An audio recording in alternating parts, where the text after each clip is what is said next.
Today I will show you how to create a group and manage a group with Colibri. So first step is to click on group on the left side menu. Then going to click on create group. And I have to fill all the mandatory information. So first the group.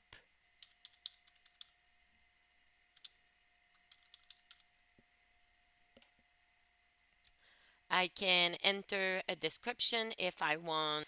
Then I can select a language. If I want this group to be available for online registration, then I turn this button on. Something new that we offer with Colibri is you can select more than one package for a group. So let's say that for some reason you have two different groups that have the same theory lesson, then you can select those two groups.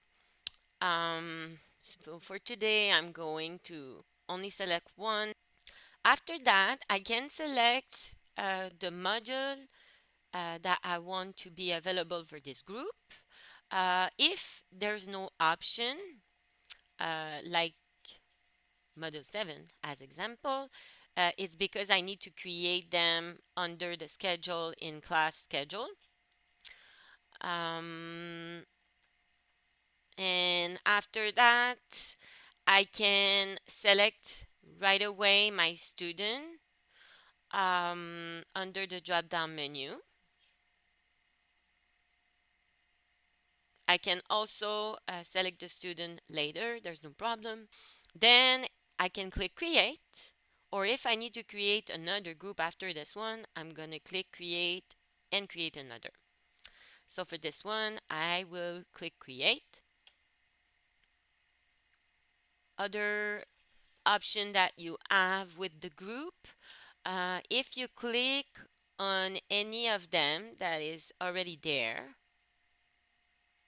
you will see the detail of the group.